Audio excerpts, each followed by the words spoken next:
Welcome to Unique Video. Remember to like and subscribe for latest videos.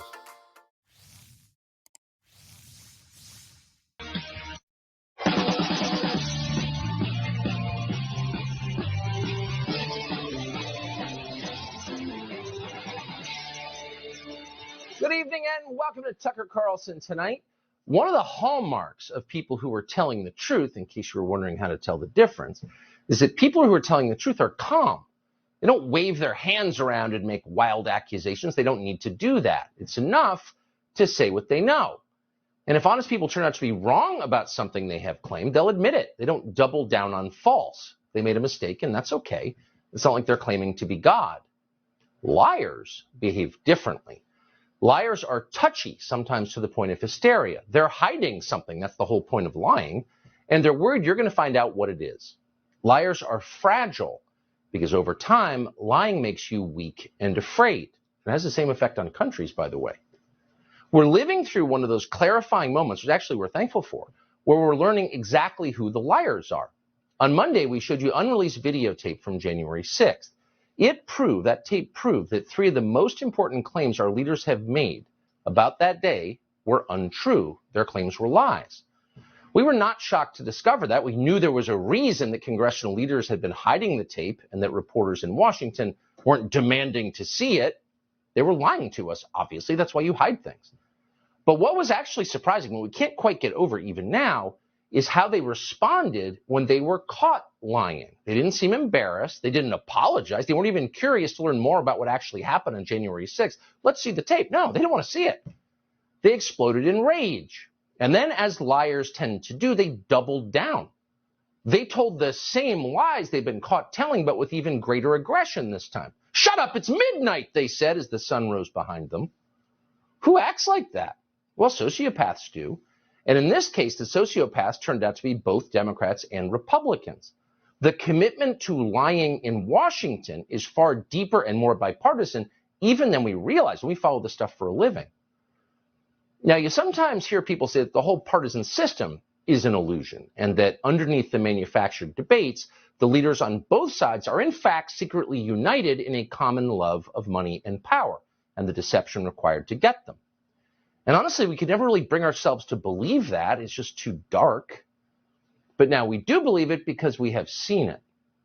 Consider the death of police officer Brian Sicknick. Now, we still don't know exactly how Officer Sicknick died. We're not certain that anyone does know. No one has explained it. But after reviewing the previously withheld video evidence, we can tell you with certainty that Officer Sicknick was not beaten to death by Trump voters at the Capitol. The tape shows very clearly Brian Sicknick walking through the building in apparent health after the media told us for 2 years that he had been murdered. So they were wrong about that. Okay, they got caught. Here's the interesting thing. They won't admit it. Liz Cheney's tweet is still on Twitter tonight. Officer Sicknick was killed defending our Capitol from the violent mob on January 6th. No correction. Anderson Cooper of CNN still has not apologized. Quote, Officer Brian Sicknick died after being hit in the head with a fire extinguisher during the fight, he told us. Those are lies.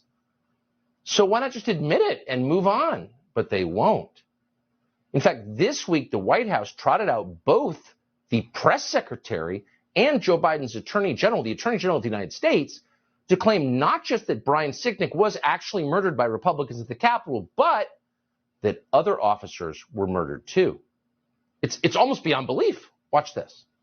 The rage of bipartisan lawmakers, you heard them all yesterday, you guys reported on it, who have condemned this false depiction of the unprecedented violent attack on our Constitution and the rule of law, which cost police officers their lives. It was a violent attack on a fundamental tenet of American democracy, that power is peacefully transferred from one administration to another. Over 100 officers were assaulted on that day. 5 officers died. 5 officers died on that day. Now, that's just not some guy on Twitter. That's the Attorney General of the United States. That's a man whose honesty is central to his job. If you had a choice between IQ and integrity in an Attorney General, of course you would go with integrity because it's essential. But Joe Biden's Attorney General, Merrick Garland, is a liar. He just lied about something that is provably false. Who are these 5 officers who were, quote, killed that day? Notice he didn't tell you. No one ever tells you. No one ever shows you their autopsies. They don't want any detail. They just want the slogan. Now, they're counting Brian Sicknick. That's a lie. But who are the other 4? Well, those are 4 officers who killed themselves after January 6th, in some cases long after January 6th. But their suicides, we know for a fact, were the result of the Republican mob at the Capitol. It's just false. And it's not some esoteric fact. That fact is available to anyone who has internet access. No police officers died that day on January 6th. None. Not one. Some were assaulted, that is true, and their assaults are indefensible. So how many were assaulted? Well, Garland said over 100. The Government Accountability Office says the number is 114, and we're just going to roll with that. We don't know if it's true, but we'll take it at face value. And that is bad. We are opposed to assaulting police officers in any context. We said that on January 6, 2020. And we'll say it again. We're against that. But is January 6th the worst assault on the U.S. government since the Civil War? That's insane. It's not even close. How about March of 1954, when Puerto Rican separatists shot 5 congressmen in the Capitol building? 5 members of Congress shot in the building. It's all bad, but the worst since the Civil War. You're just a flat-out liar if you're saying that. More recently, this is an event we all remember, Antifa descended on Washington, D.C. to force the sitting president from office. But it was Trump, so that's cool. And while they were there, they set a historic Christian church on fire, St. John's in Lafayette Square. Do you remember that? You should, because it happened Labor Day weekend less than 3 years ago. And when it happened, the left-wing mayor of Washington, D.C. refused to allow her police department, the MPD, to assist Secret Service agents while they were under siege and getting beaten. No, she made her cops stand back and watch it happen. And they were very upset about it at the time. You may have forgotten that. Here's what it looked like.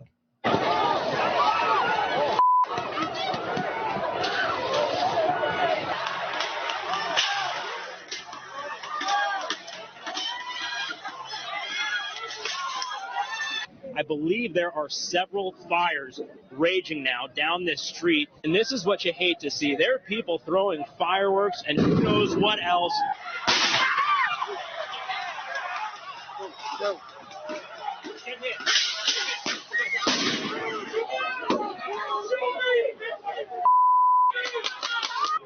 And that crane is just fully engulfed.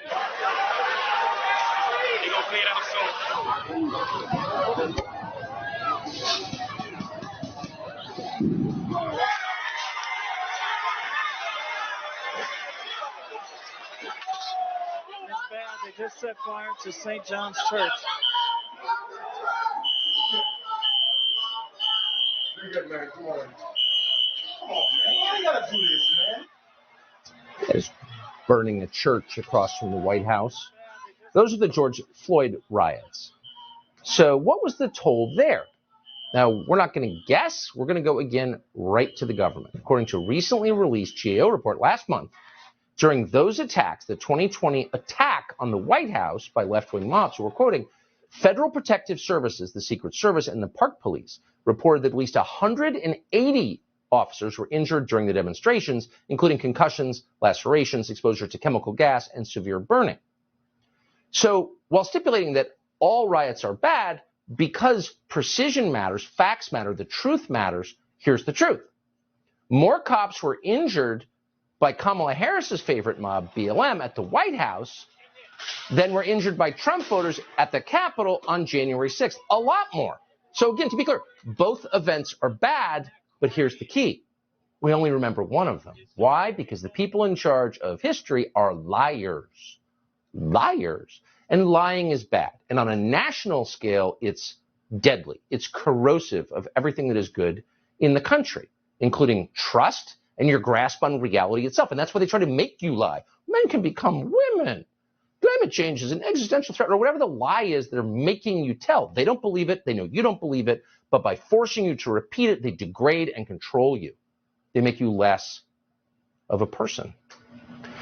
They also hurt individuals. We told you Monday about Navy veteran Jacob Chansley. He was tried by the media, convicted of being a domestic terrorist, and sentenced to 4 years in prison.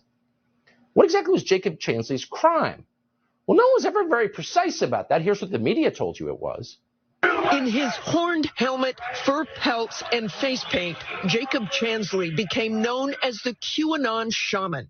But prosecutors called him the most prominent symbol of a violent insurrection. He's been in jail since January, and he's trying to get out, but prosecutors say he is still too dangerous to release. Make no mistake, Chansley is a stone-cold thug. He kept saying, I'm not violent, I'm peaceful, I'm a shaman. But then you put those images, what you were just talking about, you put those images together, and that isn't an image of peace. This is the new face of extremism.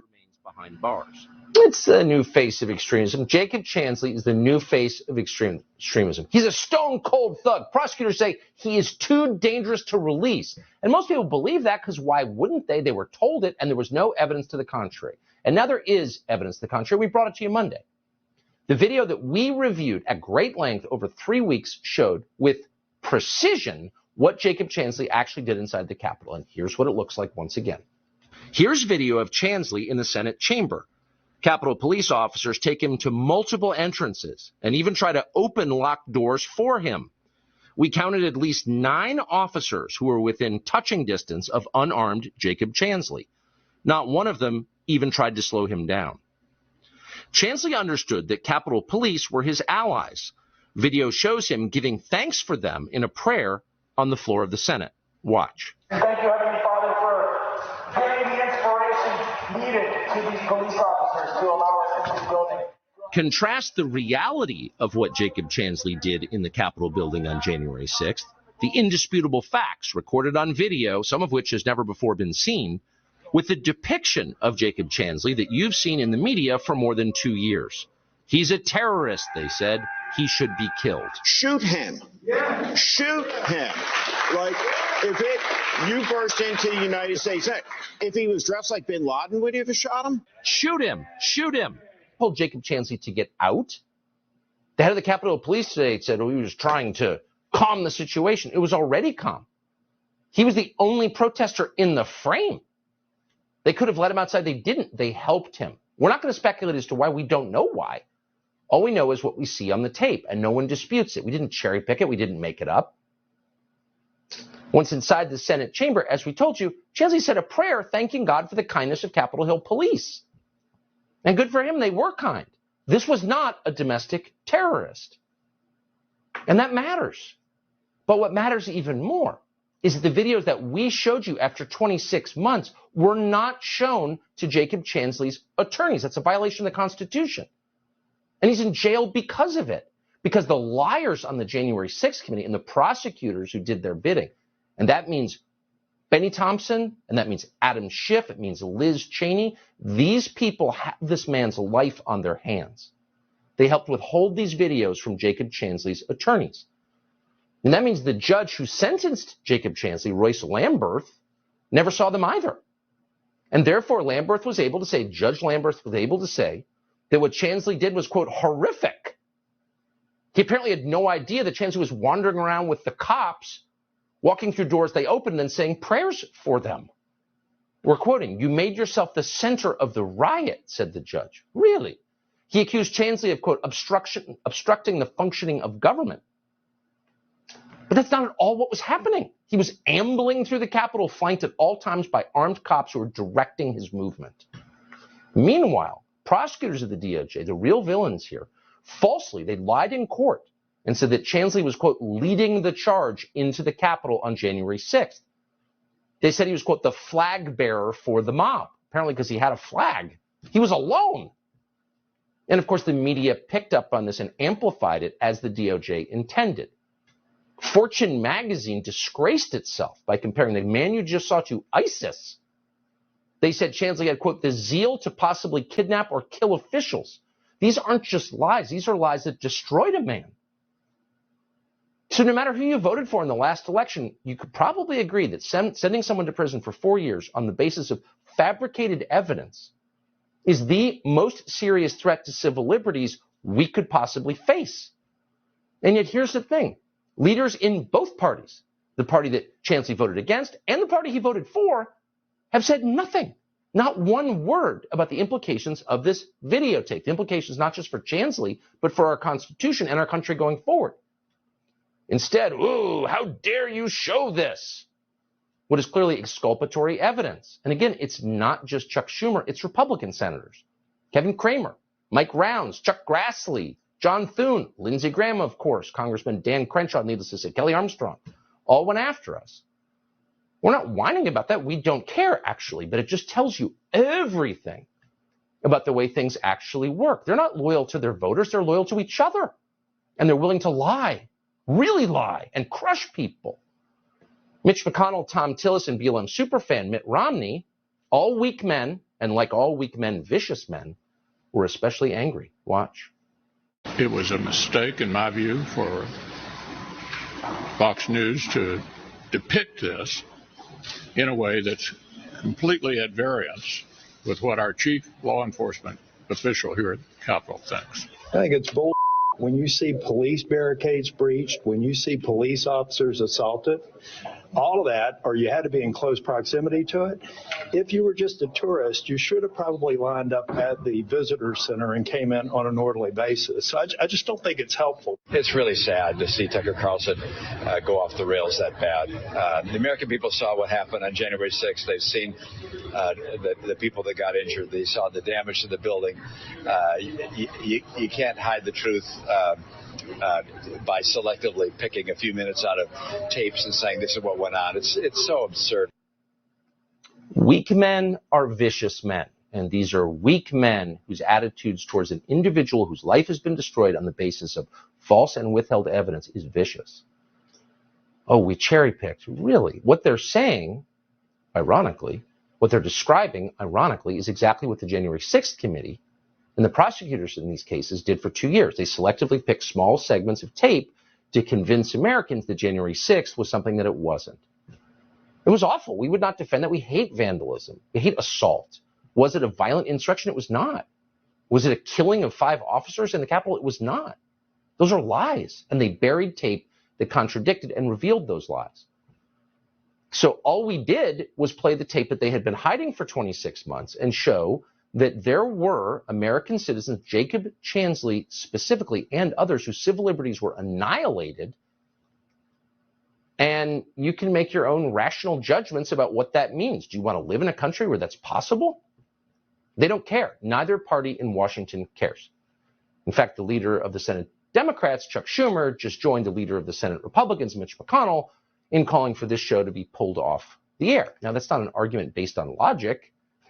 It's based on hysteria and the shame you feel as a weak and terrified person when your lies are exposed. Here's Chuck Schumer claiming for the first time that, like Sandy Cortez, he himself nearly died on January 6th. Tucker Carlson ran a lengthy segment last night arguing the January 6th Capitol attack was not a violent insurrection, an attempt to rewrite history and erode the very foundation of our precious and sometimes fragile democracy.